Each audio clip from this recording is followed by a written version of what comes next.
Labas rytas, atsiverskime antrąją Luko knygą.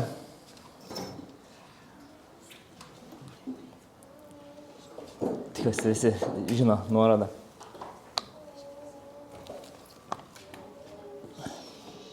Apaštalų darbų antras skyrius, nuo 25 eilutės. Paskaitysiu, pasimelsim. Apaštalų darbų 2, nuo 25 iki 36. Juk Dovydas apie jį sako: aš visuomet matau viešpatį priešais save, jis mano dešinėje, kad aš nesusviruočiau. Todėl džiūgavo mano širdis, krykštavo mano lūpos ir mano kūnas ilsėsis viltyje, nes tu nepaliksi mano sielos pragare ir neduosi savo šventajam matyti supuvimo. Tu man atvėrei gyvenimo kelius ir pripildysi mane džiaugsmu prieš savo veidą. Vyrai, broliai, noriu jums drąsiai pasakyti apie patriarchą Dovydą.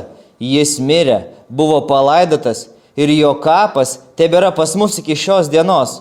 Būdamas pranašas ir žinodamas, jog Dievas jam prisiekdamas pažadėjo, kad iš jo palikonių pagal kūną pakils Kristus užimti jo sosto, Dovydas tai numatė ir kalbėjo apie Kristaus prisikelimą, kad jo siela neliks pragare ir jo kūnas nematys supuvimo. Ta Jėzų Dievas prikėlė ir mes visi esame šito liudytojai. Dievo dešinės išaukštintas, jis gavo iš Tėvo šventosios dvasios pažadą ir išliejo tai, ką dabar matote ir girdite.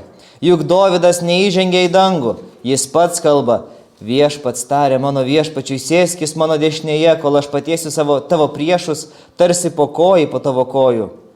Tad tvirtai žinokite, visi Izraelio namai, Dievas padarė viešpačiu ir Kristumi tą Jėzų, kurį jūs nukryžiavote. Amen.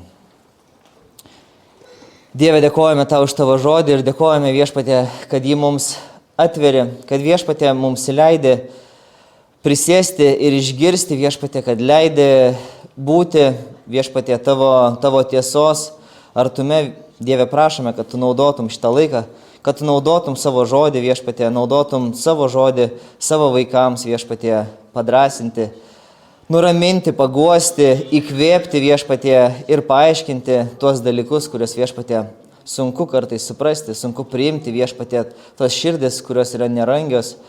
Viešpatė, tu daryk tą savo darbą per savo šventąją dvasią, viešpatė, mumise, šiandien ir per amžius. Amen.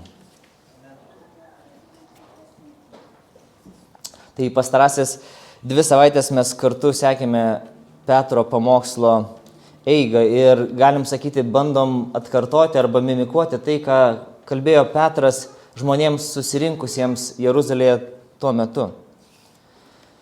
Priminsiu jums, kad visų pirma matėme reiškinį. Kas įvyko? Sekminės įvyko.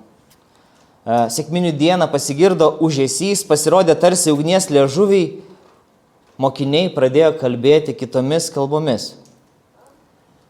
Tuomet ėjome prie kitos dalies. Ėjome kartu su minia, kuri klausė, kas čia vyksta. Minia kelia klausimą. Petras duoda atsakymą. Taigi, kai kalbėjom praeitą kartą, girdėjome Petro atsakymą, kad čia yra tai, apie ką kalbėjo pranašas Joelis. Taigi, jie mato reiškinį, Petras duoda atsakymą. Čia yra tai, apie ką kalbėjo pranašas Joelis. Sekminės reiškia, kad prasidėjo Dievo pažadėtieji laikai. Tai reiškia tai, o ne kažką kitą.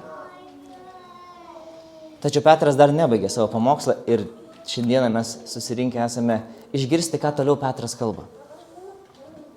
Nes jo tikslas nebuvo paaiškinti kalbas, nei paaiškinti dvasios veikimą ar dar kažką panašaus. Ne.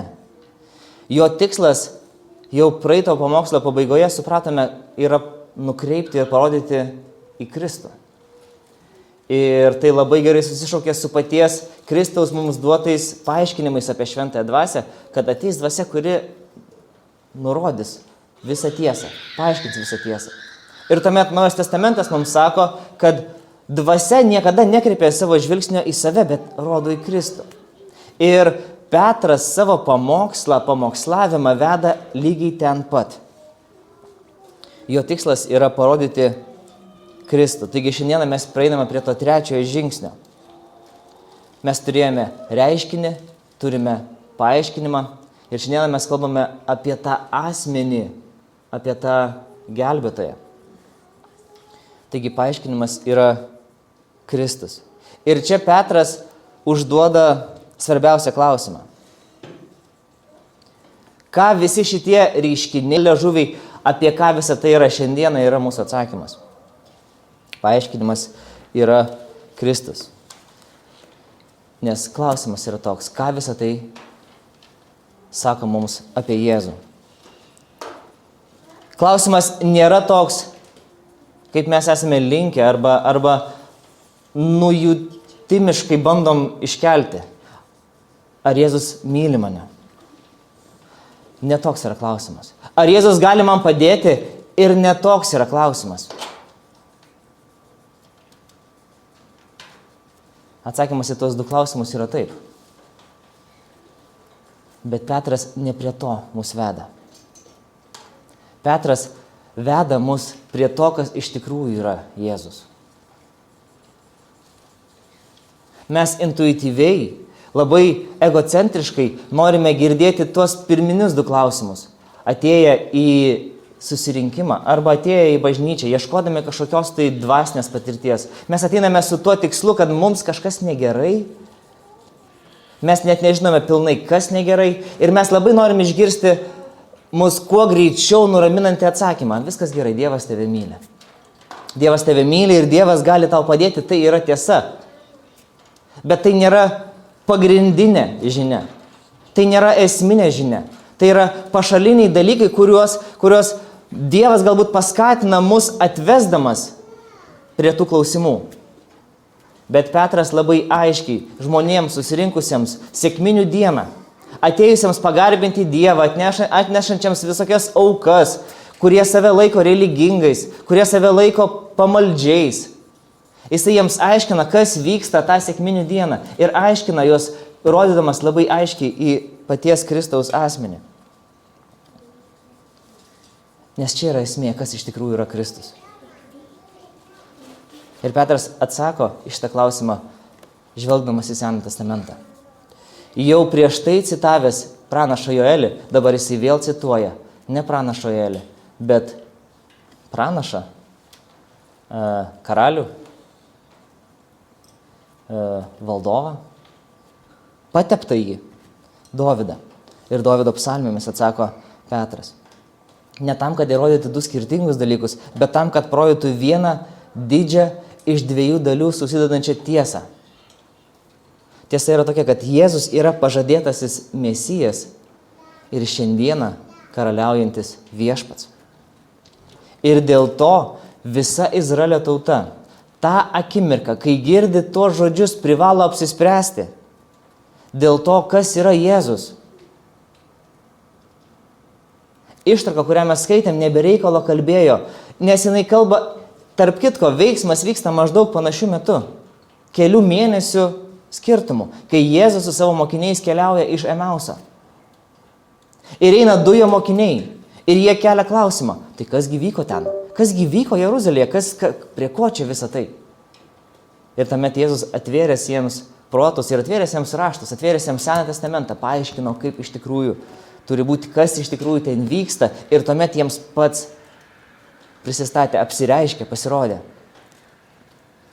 Taigi taip kaip Jėzaus tikslas yra parodyti save, taip ir Petro tikslas pamokslaujant yra parodyti jį. Nes atėjo laikas. Kai atėjo laikas, kai tas suklupimo akmuo buvo padėtas ne kur kitur, bet pačiame žydų religijos epicentre Jeruzalėje. Ir taip kaip raštas mums sako, į tą uolą, į tą akmenį yra dvi reakcijos. Vieniems tai yra suklupimo akmuo, vieniems tai yra pražūties dalykas, vieni į tą suklupimo akmenį užkliūna, susitrenkia ir nugrimsta. Ir nebeatsikelia. O kitiems tai yra pamatinis akmuo, ant kurio stovi visas jų tikėjimas ir visas jų gyvenimas. Taigi dėl to taip svarbu yra tiksliai ir aiškiai įsivardinti, kas yra tas, dėl kurio vyko Jeruzalėje visi šitie reikalai tuomet ir dabar, kai Petras atsistojo pamokslauti ir paaiškinti reiškinius vykstančius per sekmines. Taigi pagrindinė mintis yra būtent tokia, kad Kristus yra pažadėtasis Mesijas ir viešpataujantis karalius. Ir tos dvi ištraukos, kurias cituoja Petras iš psalmių, iš Dovydo, yra būtent apie tai. Taigi pirmas dalykas, kad Jėzus yra pažadėtasis Mesijas, apie tai yra didžioji ta dalis, kalbanti nuo 25 iki 32 eilutės. Ir Petras sako, juk Dovydas apie jį sako. Prisiminkit, kas buvo prieš tai. Izraelio vyrai, klausykite šitų žodžių, 22 eilutė, Jėzų iš Nazareto, vyra, jums Dievo galingais darbais patvirtinta, kuriuos Dievas per jį nuveikė tarp jūsų, kaip jūs patys ir žinote, labai gyvas pokalbis, kaip jūs patys ir žinote, jį iš ankstiniu sprendimu, kieno sprendimu, Dievo sprendimu, jūs piktadarių rankomis, kaip čia taip viskas veikia, labai painu. Nužudėte prikaldami prie kryžiaus, Dievas jį prikėlė, išvaduodamas iš mirties skausmų. Ir štai toliau į ką jis atsakinėjo, nes nebuvo įmanoma, kad jis liktų mirties galioje. Kodėl būtų neįmanoma, kad kažkas liktų mirties galioje? Nes šiaip tai logika ir statistika yra vienareikšmiška. Kiekvienas, kas nugrimsta į mirties galią ir pasilieka mirties galioje. Tai yra viskas, ką mes galime ištirti, išnagrinėti mūsų šiandien, iki pat šiandien turimais visais moksliniais metodais. Mes žinome, kad kai gyvybė palieka žmogų, jis patenka į mirties būseną, kad ir kas tai bebūtų, ir daugiau iš jos nebegrįžta. Bet kažkodėl Petro logika yra tokia stipri. Sako, jūs tikiuosi nemanot, kad galėtų būti atvirkščiai su Jėzumi, kad jisai galėtų likti pasilikęs mirties galioje. Ne, nieko panašaus, jisai negalėjo pasilikti. Tai turėtų būti akivaizdu ir suprantama kiekvienam girdinčiam ir klausančiam ir esančiam tuo metu Jeruzalėje bei šiandien čia sėdinčiam. Ir tuomet jisai remiasi dviem ištraukom. Kodėl buvo neįmanoma, kad mirtis būtų pasilikusi jam viešpatauti? Juk Dovydas apie jį sako, aš visuomet matau viešpatį priešai save. Jis mano dešinėje, kad aš nesusviruočiau. Todėl džiūgavo mano širdis, sako Dovydas ar ne Dovydas. Krykštavo mano lūpos ir mano kūnas ilsėsis viltyje, nes tu nepaliksi, tu Dieve, nepaliksi mano sielos pragare ir neduosi savo šventajam matyti supuvimo. Tu atvėrei gyvenimo kelius ir pripildysi mane džiaugsmu prieš savo veidą. Kodėl buvo neįmanoma, kad Jėzus liktų mirties galioje? Nes Dovydas apie jį sako, kad tu nepaliksi manęs ir mano sielos pragare ir neduosi savo šventajam matyti supuvimo.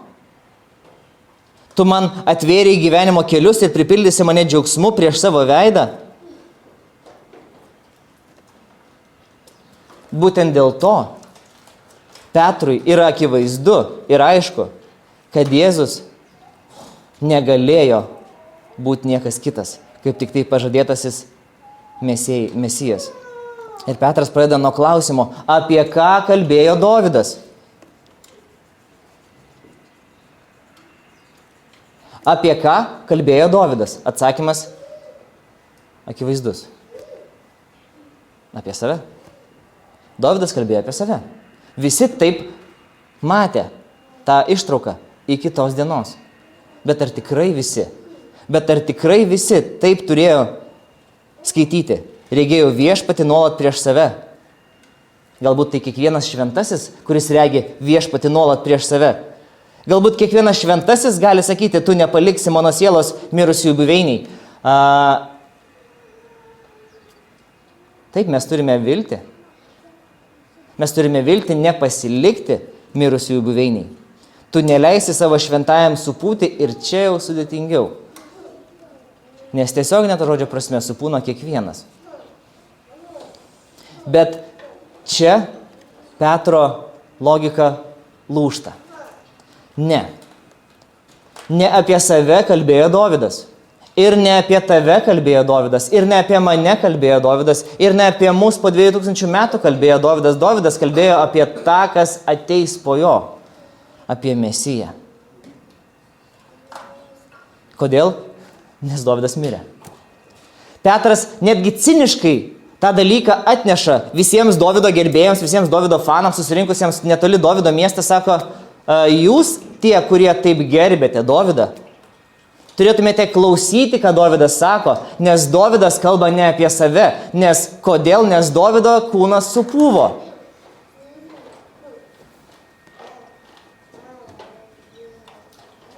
Dėl to tai, ką sako Dovydas, negali kalbėti vien tik tai apie jį, arba pagrinde apie jį. Mes visi lankom Dovydo kapą. Taškas. Taigi, akivaizdu, kad Dovydas kalba apie kažkokį tai didesnį už save. Dovydas kalba apie savo sūnų. Apie Mesiją. Apie tą, kurį Dievas jam pažadėjo ir dėja ne apie Saliamoną. Žydams turėtų iš karto matytis vaizdiniai. Jie gyvena sandoros prasmėmis. Dovydo sandoro, Mozės sandoro, Abraomo sandoro. Apie kurią sandorą dabar čia kalba Petras, kaip čia jis tai suriš su tuo? Paprastai. Dovydui buvo pažadėtas Mesijas, jo sostė, kuris viešpataus amžinai per amžius. Mes vis dar ne iki galo žinom, kas jis. Akivaizdu, kad tai ne Dovydas, nes Dovydas mirė. Jo kapas iki pat šiol tebėra su mumis. Todėl šitą psalmę negali kalbėti vien tik tai apie Dovydą. Jinai kalba apie kažką kitą. Jinai kalba apie Kristų taip, kaip ne mes suprantam Kristų. Mes iš karto sakom Jėzų Kristų. Jiems Kristus yra kažkas kitas.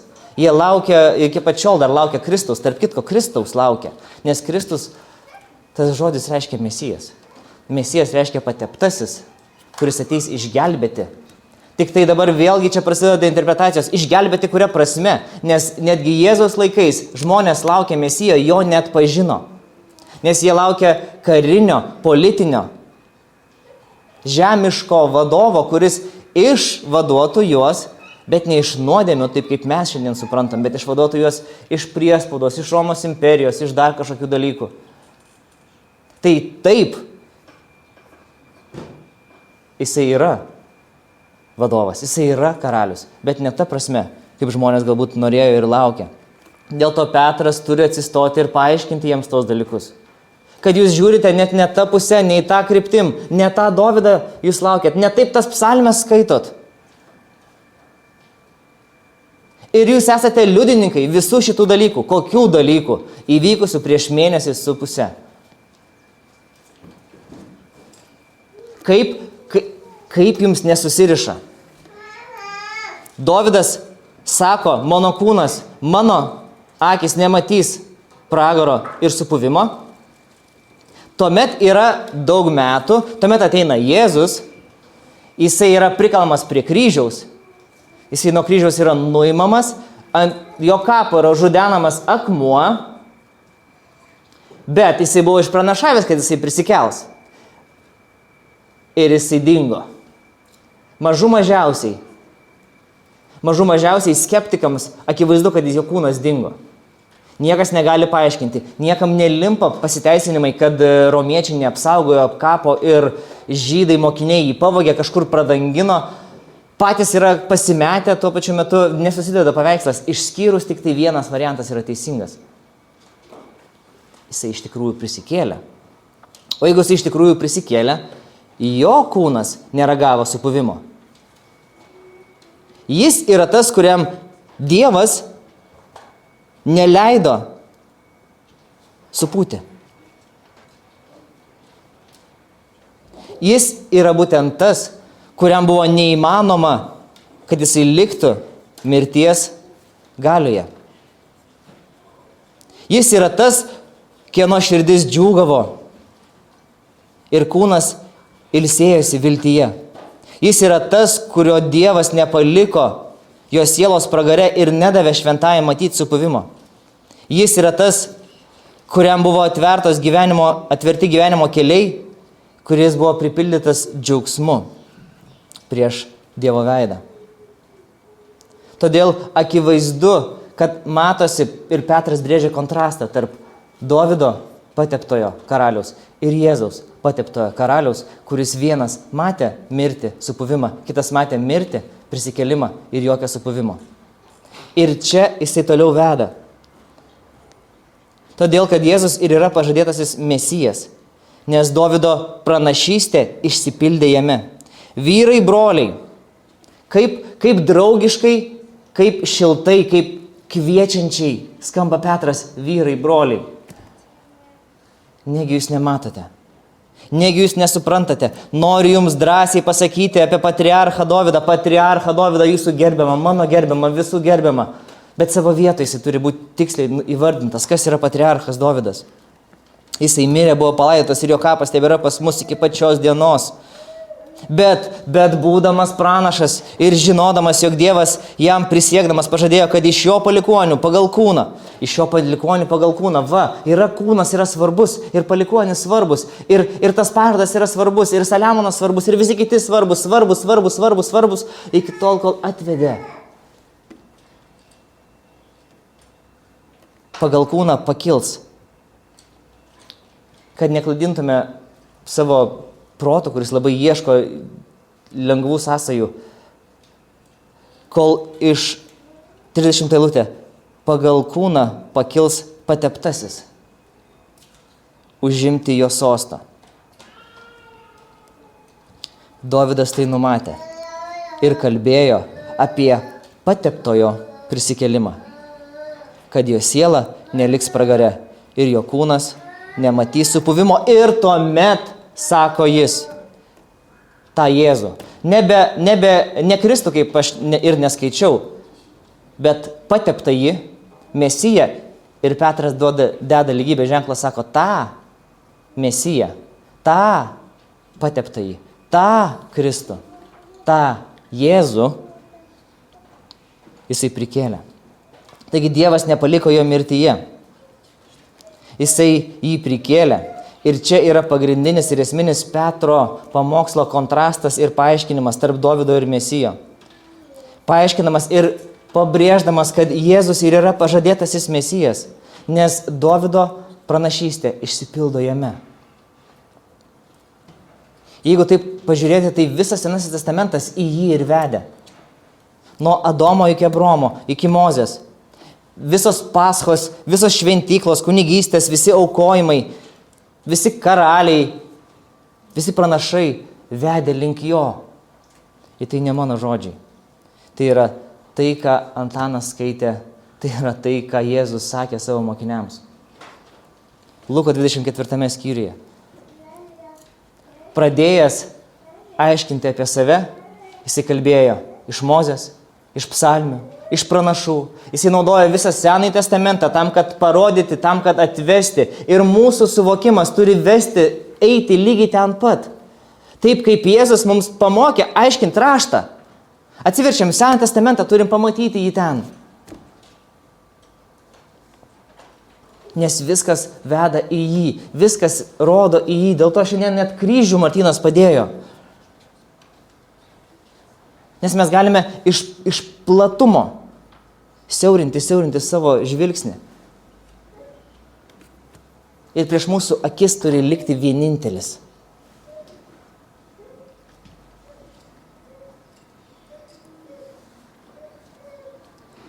Viskas visada taip ir buvo numatyta.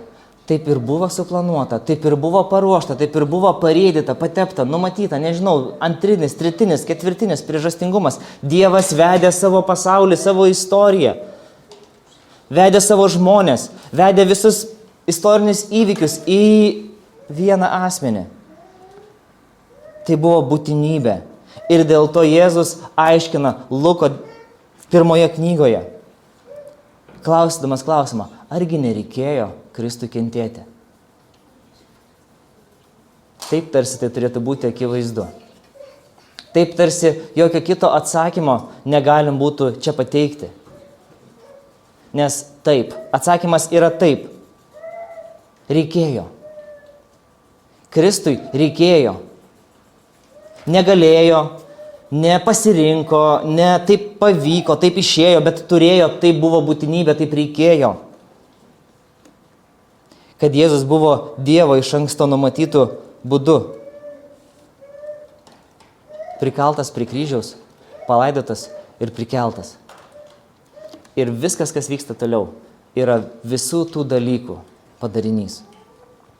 Jeigu nemanot, kad tai buvo numatyta, tai atsiverskit Izaijo pranašystės 53 skyrių. Ir pabandykite tai skaityti kitomis akimis.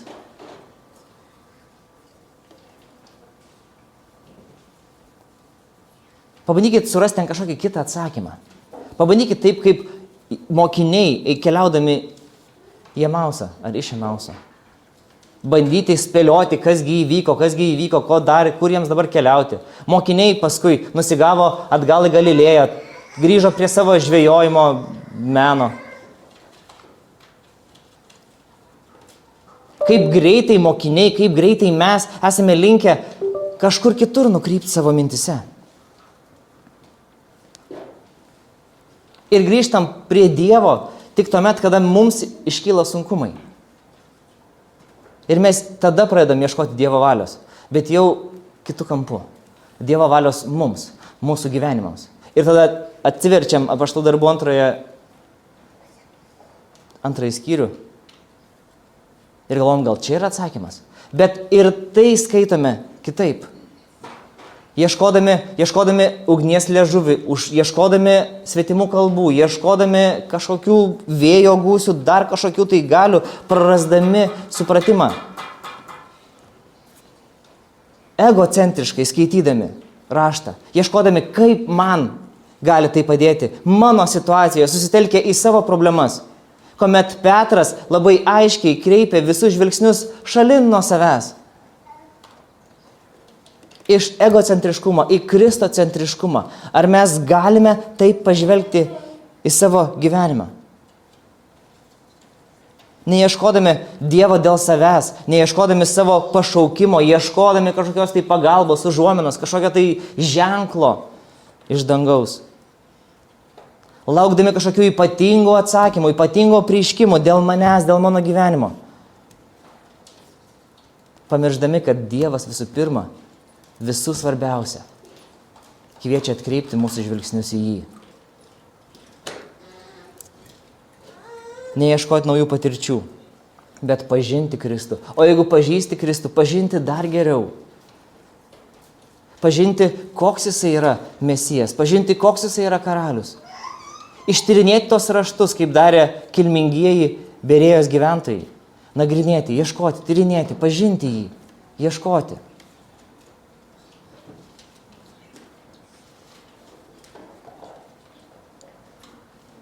Nes visa Dievo valia žmogui prasideda ir pasibaigia ties Kristumi. Jėzumi. Jėzumi, kurį Dievas padarė viešpačiu ir Mesiju.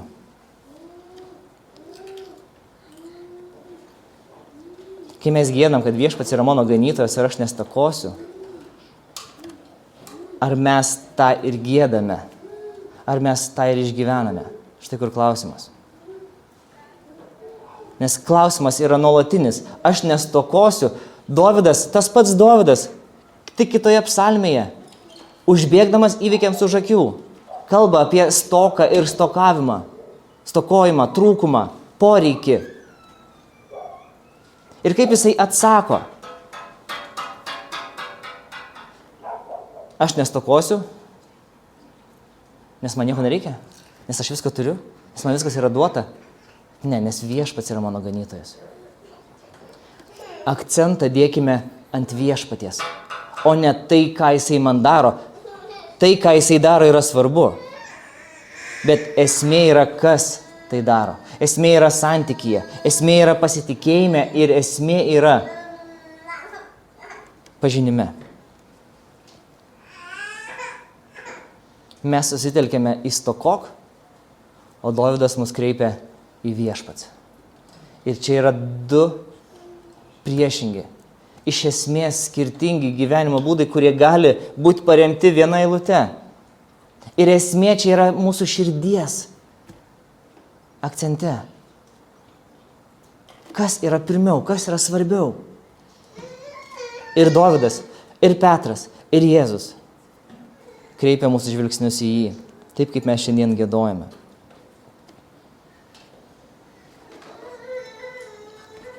Bet tai yra nuolatinis pašaukimas, nes mūsų širdis niekada nenustoja apsukinėti to mechanizmo aukštinkojom. Todėl kiekvieną kartą mes turim priminti savo. Dėl to taip svarbu, kad raštas mums tą dalyką primina. Nes mums širdims, joms negana viešpaties. Mes jaučiamės tarsi stokotume, kai nestokojam. Bet Petras sako, kad nestokotumėt, viešpats atsiuntė jums išgelbėtoją.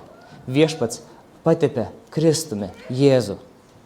Jisai padarė mus jo nuosavybę, o jį mūsų nuosavybę. Tai kai mes turime tokį viešpatį, kai mes turime tokią brangę dovaną, kaip mes galime stokoti? Ir nepaisant to, stokojame. Galbūt dėl to, kad nepakankamai dažnai, nepakankamai gerai, nepakankamai ilgai žiūrime į Kristų.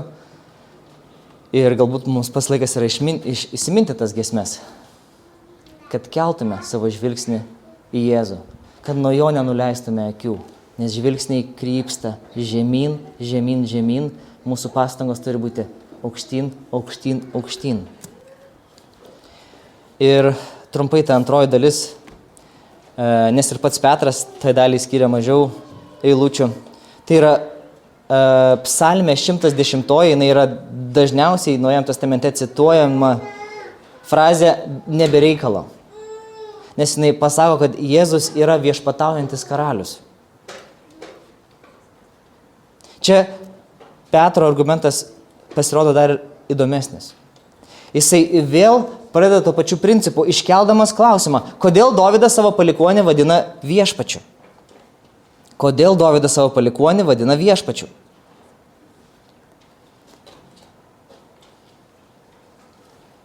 Juk Dovydas neįžengė į dangų. Jisai pats kalba, viešpats tarė mano viešpačiui, sėskis mano dešinėje, kol aš patiesiu tavo priešus tarsi po kojų, po tavo kojų. Čia yra psalmė 110. Kodėl tada Dovydas savo palikuonį vadina viešpačiu? Čia yra problema.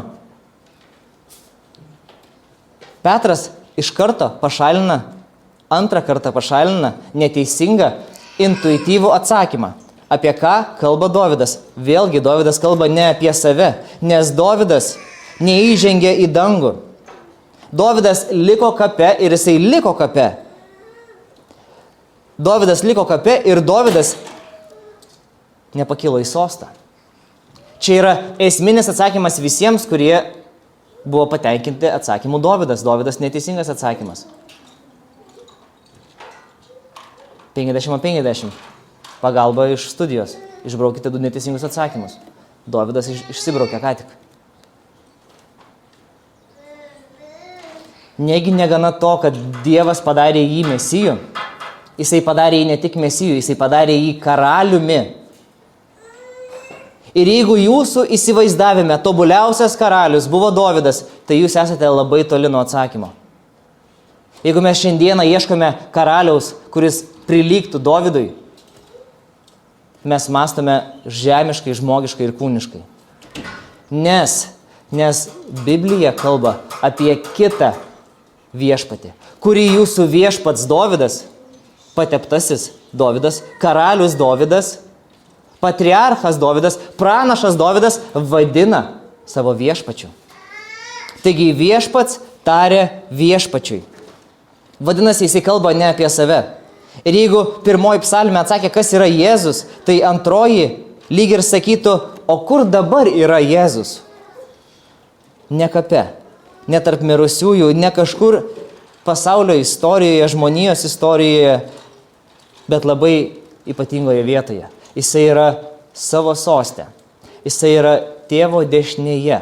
Jisai yra pakilęs visa garbe, visoje jėgoje karaliauti. Ir kai mes meldžiame Tėve mūsų, pačioj pabaigoje, labai svarbu yra nepamiršti tos dalies. Nes tavo karalystė, nes tavo jėga, nes tavo šlovė. Tie žodžiai turi prasmę. Jie nėra gražus maldos užbaigimo elementas. Ne, čia yra pamatas visos maldos. O Tėve mūsų, kuris esi danguje, tiesie šventas tavo vardas. Kodėl? Nes tavo jėga, karalystė ir šlovė yra per amžius. Ir būtent šitoje vietoje Petras grįžta prie sekminių. Duoda paaiškinimą iš Joelio, duoda paaiškinimą iš psalmių, iš Dovydo ir grįžta prie sekminių. Ir būtent todėl jūs matote išlietą dvasią.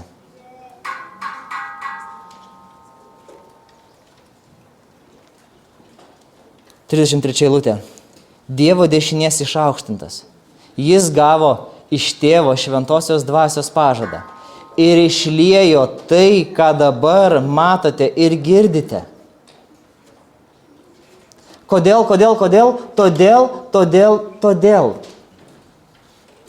Todėl, kad Dievas jį paskyrė Mesiju, dėl to, kad Dievas jį prikėlė iš numirusių, dėl to, kad Dievas jam suteikė visą galią, valdžią, savo sostą, savo dešinėje pasodino. Ir todėl jisai gali atsiųsti jums šventąją dvasią, kurios atsiuntimo liudijimas ir yra tas išlietas kalbos, tie tarsi liežuviai ir tas tarsi vėjo gūsis tarp jūsų. Ir todėl jūs nebekelkite jokių klausimų daugiau, ne apie dvasią, ne apie sekmines, ne apie kalbas, ne apie tai čia yra esmė. Todėl, kad jisai sėdi tėvo dešinėje ir šlovėje. Todėl, kad karalius karaliauja, kas neaišku, akivaizdu, suprantama, logiška. Karalius viešpataujantis visame kame.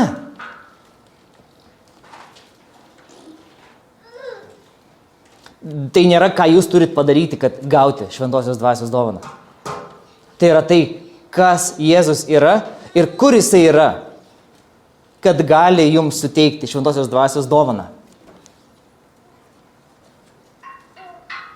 Nes tik prisikėlęs, tik išaukštintas Kristus galėjo išlieti pažadėtąją dvasią. Nėra jokio kito būdo, nei mums iššaukti, nei iš šono gauti. Ir sekminės tampa ne dvasios didybės įrodymu, bet Kristaus viešpatavimo įrodymu. Ir štai vietoj tas klausimas tampa labai asmeniškas. Daugeliui nėra sunku tikėti, priimti faktą, protauti, kad galbūt istoriniai įvykiai liudija tiesą ir Jėzus yra prisikėlęs ir jisai turi bendro su dievybė. Jisai yra, vadinkim, kad ir kaip tai sunku suprasti būtų, trejybės asmuo. Tuos dalykus įmanoma suprasti, paaiškinti, aprašyti, yra ištisos knygos, bibliotekos, tomai išleisti paaiškinti, kaip tai veikia. Ir žmonijos istorijoje teologai tuom užsiema jau tūkstantmečius. Ir labai gerai, kad to užsiema, nes mums reikia ir supratimo. Bet esmė yra ne čia. Negana suprasti ir sutikti, kad Jėzus yra Mesijas ir Dovydo pateptojo karaliaus išpildymas. Negana suprasti, kad jisai prisikėlė ir tokiu būdu numalšino Dievo rūstybės atpildą nusidėjėliui. To nėra gana. Visa tai turi labai aišku praktinį pritaikymą. Tau, man ir kiekvienam.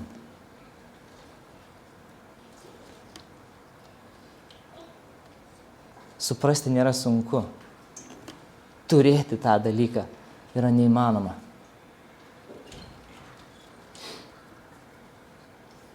gyventi tame yra neįmanoma. Ar mes suprantam? Ir jeigu suprantam, ką tai reiškia, kad mes suprantam? Kad jisai yra Mesijas, kad jisai yra viešpačių viešpats, kad jis yra karalių karalius. Kol tai netampa asmeniška, kol tai netampa gyva, kol tai nesužadina mūsų vidinio žmogaus visų įmanomų resursų, tai yra tuščia informacija, tai yra žinia, kurią jūs išgirstate. Dėl to mes šiandien turim klausti, ar mūsų gyvenimai liudija, kad mes gyvename taip, kad jisai yra Mesijas ir kad jisai yra viešpats. Ar mes suprantam, ką reiškia viešpatavimas, ką reiškia buvimas viešpačiu. Ar tas viešpatavimas yra teorinis, ar jisai paliečia mano asmenybę, mano tapatybę, ar tai pakeitė mano tapatybę, kai aš sužinojau, kad jisai yra viešpats, kad jisai yra visų žmonių kūrėjas, valdovas, ganytojas, gelbėtojas. Ar tai pakeitė mano tapatybę? Ar tai keičia mano požiūrį į visą kitą, į laiką, į pinigus, į šeimą, į darbą, į nuodėmę, į mano gyvenimo planus, į mano didžiausias baimės? Ką šita žinia padaro su visom tom gyvenimo sritim?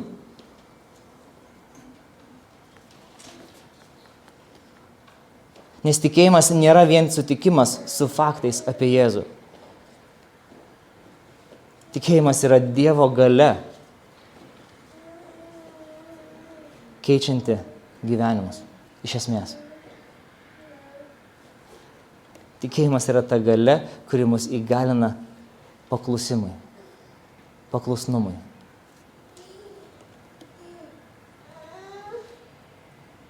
Ir kitą kartą kalbėsim apie reakciją, kuri yra labai gerai mums žinoma, prie kurios mes ir sustojame, labai tinkamoj vietoj. Mes sustojame, mes apie tai kalbėsime, bet sustokime ir dabar. Nes tas klausimas, jisai labai natūralus, tai ką mums dabar daryti?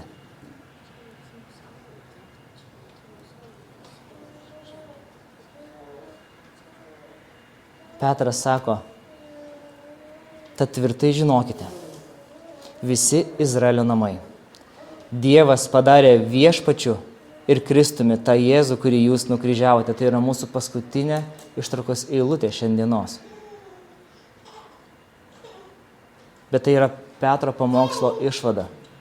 Tai yra jo galutinis ir svarbiausias akcentas. Tad tvirtai žinokite, visi Izraelio namai, visi tikintieji, visi Dievo baimingieji, visi Dievo garbintojai, visi nuolankieji, kad viešpats turi vardą, kad viešpats yra viešpats, kad jisai yra karalius, kad jisai yra Mesijas, kad jisai yra pateptasis, išpranašautas, pažadėtasis, vilties davėjas. Ir Dievas padarė viešpačiu ir Kristumi tą Jėzų, kurį jūs nukryžiavote. Suriškite visą tą galybę, visą tą prakilnumą, visą tą patepimą su nukryžiavimu. 16 psalmė rodo, kad Jėzus yra Mesijas. 110 psalmė rodo, kad Jėzus yra viešpats. Dėl to kiekvienas turėtų sureaguoti kažkaip į šitą faktą. Tai yra didingas paskelbimas. Tai yra didinga žinia.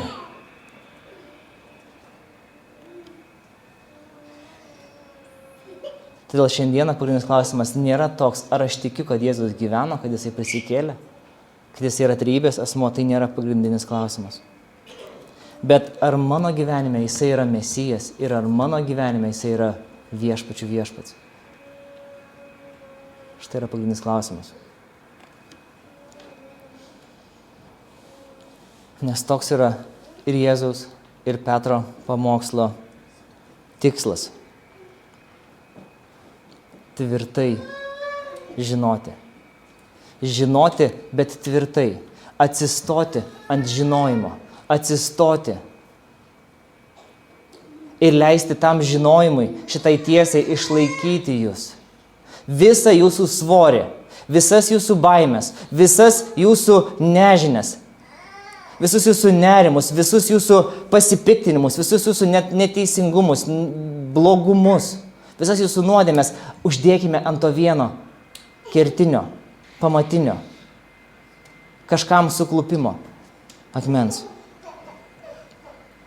Ar tvirtai žinome, kad jisai yra Mesijas, išpranašautas gelbėtojas ir karalius, kuris viešpatauja, karaliauja visatoje, už visatos ribų, mūsų gyvenimuose, mūsų širdise, mūsų mintise, ant mūsų lūpų, mūsų rankose, mūsų pirštuose. Ir dabar tą dalyką sakau ir prisimenu. Šema malda iš pakartoto įstatymo 6 skyriaus. Klausyk Izraeli, viešpats tavo Dievas yra vienintelis Dievas, mylėk viešpatį Dievą visomis savo jėgomis. Ir savo vaikus mokink, ir prie savo galvos prisikabink, ir prie savo rankų prisikabink šitos dalykus. Tai turi būti galvos, rankų, žinių, lūpų, veiksmų. Tai turi matytis.